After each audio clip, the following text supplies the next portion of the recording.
Dear students, Assalamu alaikum. Hope you all will be fine at your homes. Now, today our topic is how the state governments work from 7th class social science. तो बच्चों, यहाँ तक हमने पढ़ा था वहीं से आगे हम इसको कंटिन्यू कर रहे हैं। तो यहाँ पे है ये result of the assembly election in Himachal Pradesh in 2017। ये इन्होंने दिखाया है कि इलेक्शन किस तरह ये पार्टीज होती हैं या किस तरह जीते हैं। तो ये हिमाचल प्रदेश का इन्होंने दिखाया है कि पॉलिटिकल पार्टीज और number of the MLA selected. तो ये भारतीय जनता पार्टी जो है इसके 44 एमएलए हैं। इसके Indian National Congress INC 21, Communist Party of India तो इसका एक एमएलए है independent who don't belong to any party, इनका 2 है और टोटल क्या हो गए 68। Candidates from various political parties won the 2017 assembly election and became MLA. कहता है जो कैंडिडेट्स जो जीते गए पॉलिटिकल पार्टीज के जो जीते हुए 2017 असेंबली इलेक्शन में वो कितने हैं, सिंस जो बाद में एमएलए बने। Since the total number of MLA in the legislative assembly is 68। तो ये जो एमएलए थे पूरे जो जीते कितने हैं ये 68। A political party would have needed to have more than 34 MLAs in order to gain a majority. तो एक पॉलिटिकल पार्टी को मेजॉरिटी के लिए कितनी सीटें होनी चाहिए, कितने एमएलए उनके होने चाहिए 34। The Bharatiya Janata Party BJP with 44 MLA had to majority and it became the ruling party. तो ये बीजेपी के 44 एमएलए हैं तो यही रूलिंग पार्टी बनी। All other MLAs become the opposition, और दूसरे जो एमएलए हैं वो अपोजिशन पार्टी के हैं। In this case the Indian National Congress INC was the majority opposition party, क्योंकि उसकी 21 सीटें जो हैं उसकी हैं तो इसीलिए वो अपोजिशन पार्टी है। Since it had the largest number of MLAs after the BJP among the opposition where other parties including those who had been elected as independent. कहता है कि जो दूसरी जो अपोजिशन पार्टी हैं और इनको लेके जो आज़ाद उम्मीदवार जीते हैं उनको लेके और जो ये भी इनके एमएलए हैं। After the election the MLAs belonging to the ruling party will elect their leader who will become the chief minister. कहता है कि जब इलेक्शन के बाद ये एमएलए जो होते हैं जिस party belongs to the ruling party, जो रूलिंग पार्टी होती है उसके एमएलए जो होते हैं विल इलेक्ट देयर लीडर, ये अपना लीडर चुनते हैं जो बाद में चीफ मिनिस्टर बनता है। In this case, the BJP MLAs choose Shri Jai Ram Thakur as their leader and he became the chief minister। तो ये हिमाचल प्रदेश की बात है कि इन्होंने एमएलए ने कौन सा अपना लीडर चुना, श्री जय राम ठाकुर, तो यही चीफ मिनिस्टर बना। The chief minister then select other people as minister. तो जो चीफ मिनिस्टर जो होता है ये दूसरे लोगों को फिर चुनता है मिनिस्टर के लिए। After the election it is the governor of the state who appoint the chief minister and other minister. जब इनके इलेक्शन हो जाते हैं तो ये गवर्नर जो होता है फिर ये चीफ मिनिस्टर बनाता है और दूसरे मिनिस्टर भी। The chief minister and other minister have the responsibility of running various government department और मिनिस्टर। तो ये चीफ मिनिस्टर जो होता है और दूसरे मिनिस्टर जो होते हैं इनकी जिम्मेदारी होती है तो गवर्नमेंट को रनिंग वेरियस गवर्नमेंट डिपार्टमेंट, जो गवर्नमेंट के डिपार्टमेंट होते हैं उनको चलाना या देखना या दूसरे मिनिस्टरों को। दे हैव सेपरेट ऑफिस, इनकी अलग अलग ऑफिस होते हैं। A legislative assembly is a place where all the MLAs whether from the ruling party or from the opposition parties discuss various things. तो ये लेजिस्लेटिव असेंबली जो होती है एक हाल होता है जहाँ पे एमएलए सब पार्टियों के चाहे वो रूलिंग हो या अपोजिशन हो तो बैठ के आपस में बातचीत करते हैं। Hence some MLA have due responsibility, तो कोई एमएलए जो होता है उसको दोहरी जिम्मेदारियां पड़ जाती हैं, one as MLA and other as minister. जैसे कि वो MLA होता है और उसे मिनिस्टर भी बनाया जाता है। तो we will read about the further. तो आगे हम और इसके बारे में पढ़ते हैं। A debate in the legislative assembly. तो एक डिबेट जो होता है लेजिस्लेटिव असेंबली में, एक डिबेट होता है उसके बारे में। Afreen, Sujata and many other students from their school traveled to the state capital to visit the legislative assembly, which was housed in an impressive building। तो ये 7th क्लास के बच्चे आफरीन, सुजाता और दूसरे जो बच्चे हैं ये जाते हैं वहाँ पे लेजिस्लेटिव असेंबली में, जो बहुत ही एक बड़ी बिल्डिंग है। The children were excited. तो बच्चे क्या होते हैं, थोड़े डर जाते हैं आफ्टर सिक्योरिटी चेक। जब इनको सिक्योरिटी चेकिंग होती है। They were taken upstair. तो ये सीढ़ियों के ऊपर जाते हैं। There was a gallery from where they could see the large hall below. There were rows and rows of desk. तो ये एक बहुत बड़ा हॉल वहाँ पे देखते हैं। तो ये असेंबली हॉल जो होता है और वहाँ पे क्या होती हैं, लाइनें लगी होती हैं जिनमें डेस्क लगे होते हैं। This assembly was going to have a debate on current problems. तो ये असेंबली जो थी इसमें करंट प्रॉब्लम्स यानी जो हाल के जो इशू वगैरह थे उन पे बातचीत चल रही थी। During this time MLAs can express their opinion and ask question related to the issue or give suggestion about what should be done by the government.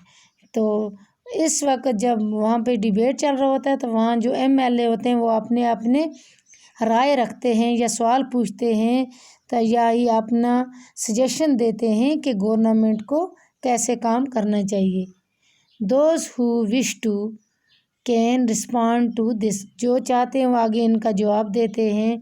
The minister then replies to the question and tries to assure the assembly that adequate steps are being taken। तो minister जो होते हैं इनके सवालों का जवाब देते हैं और इन्हें यकीन दिलाते हैं कि असेंबली जो है वो अच्छे इक़दामात उठाएगी। The chief minister and other minister have to take decision and run the government. जो चीफ मिनिस्टर होता है और दूसरे मिनिस्टर यही आपस में डिसीजन देते हैं कि गवर्नमेंट को कैसे चलाना है। We usually hear about them और see them in news channel और इन द पेपर। तो हम इनके बारे में सुनते भी हैं और इन्हें देखते भी हैं न्यूज़ चैनल पे या पेपर में पढ़ते हैं इनके बारे में। However whatever decision are being taken have to be approved by the member of the legislative assembly। के जो भी डिसीजन जो होता है वो किसी अप्रूव होके आता है जो लेजिस्लेटिव असेंबली के मेंबर होते हैं। In democracy these members can ask question, debate an important issue, decide where money should be spent etcetera. तो ये डेमोक्रेसी में ये जो लोग होते हैं यही मेंबर जो होते हैं तो ये क्या करते हैं, क्वेश्चन पूछते हैं या डिबेट करते हैं किसी जो ज़रूरी जो इशू होते हैं उन पे, या अपना डिसीजन देते हैं कि पैसा जो है वो कहाँ पे खर्च करना है। They have the main authority. तो ये क्या होते हैं, ख़ास लोग होते हैं असेंबली के। MLA first in my constituency of Akhanda gone during the last 3 weeks there were 15 deaths because of diarrhea। तो ये एक MLA होता है अखांडा गायन का। तो ये कहता है कि मेरी कॉन्स्टिट्यूंसी में 15 लोग डायरिया की वजह से उनकी डेथ होगी, मर गए। I think it is a shame that this government has not been able to check the situation of a simple problem like diarrhea while proclaiming itself to be a champion of technology. तो कहता है कि ये government को शर्म आनी चाहिए कि ये मामूली सी जो प्रॉब्लम है डायरिया की इसको भी हल नहीं कर सकते। I would call the attention of the minister in charge of health to take immediate measure to control the situation.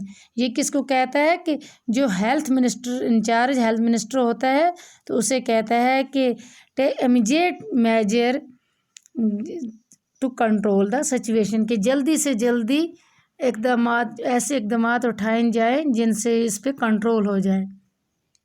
MLA second, my question is why are government hospital in such a bad situation.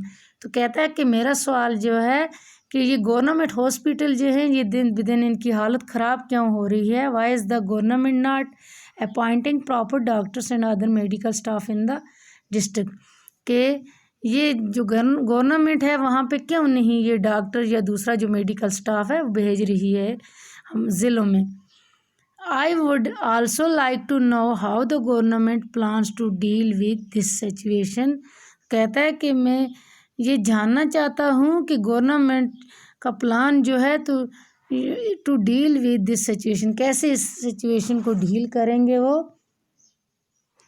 Which is affecting a large number of people, जो बहुत सारे लोगों को affect कर रही है ये बीमारी, एंड इज़ आल्सो स्प्रेडिंग, और ये फैल रही है, दिस इज़ एन एपिडेमिक, और ये वबा बन रही, ये एक वबा है।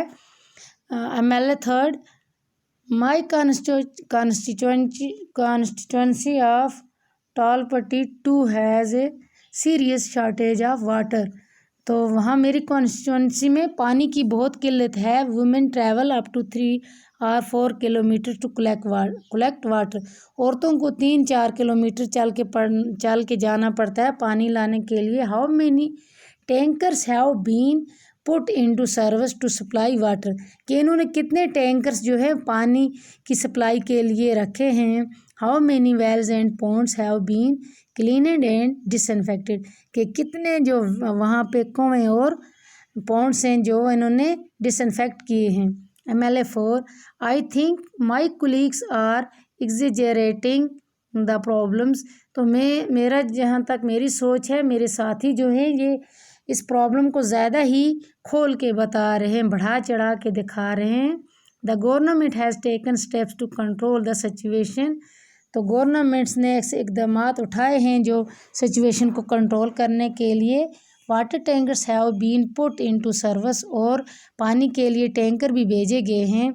ORS packet are being distributed, the government is doing everything possible to help people. तो ORS पैकेट भी भेजे गए हैं लोगों के लिए, और गवर्नमेंट हर तरह की मदद जो है वो लोगों के लिए कर रही है। MLA 5, we have very poor facilities in our hospital. तो कहता है ये कि हमारे अस्पतालों में बहुत बुरा हाल है, वहाँ की कोई बिल्कुल गरीब यानी नए फैसिलिटीज़ हैं वहाँ पे। There are hospital that do not have a doctor and no medical staff has been appointed for the last few years. पिछले कई सालों से यहाँ वहाँ पे ना कोई डॉक्टर है ना ही कोई मेडिकल स्टाफ भेजा गया है। In other hospital the doctor has gone on long leave. एक दूसरी हॉस्पिटल है जहाँ पे डॉक्टर जो है वो लंबी छुट्टी पे गया है। दिस इज़ ए शेम, तो ये शर्म की बात है। I think the situation is going from bad to worse, तो हालत जो है दिन ब दिन जो है बिगड़ती जा रही है। How are we going to ensure that ORS packet reach all families in the affected area.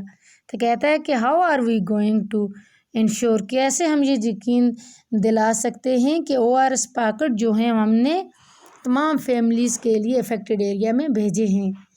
तो MLA 6, the opposition members are unnecessarily blaming the government. तो जो अपोजिशन पार्टी के मेंबर्स जो हैं MLA से 6वां MLA कह रहा है कि जो अपोजिशन पार्टी के MLA हैं वो बेबुनियाद इल्ज़ाम लगा रहे हैं गवर्नमेंट पे। The previous government did not pay any attention to the situation, जो पहली गवर्नमेंट थी उसने कोई भी तवज्जो नहीं दी थी इनकी तरफ। We have now taken up a drive to clear the garbage that has, ये कहता है the previous government did not pay any attention to sanitation, तो सैनिटेशन की तरफ पिछली गवर्नमेंट में कोई भी ध्यान नहीं दिया था। तो ये कहता है we have now taken up a drive to clear the garbage that has been lying around for years. तो हमने ये क्या किया है कि गार्बेज जो कूड़ा करकट जो है ये हम उठा रहे हैं, जो कई सालों से इधर इर्द गिर्द पड़ा हुआ था वो हम साफ कर रहे हैं। तो हम यहीं पे इसको क्लोज करते हैं। अल्लाह हाफिज़।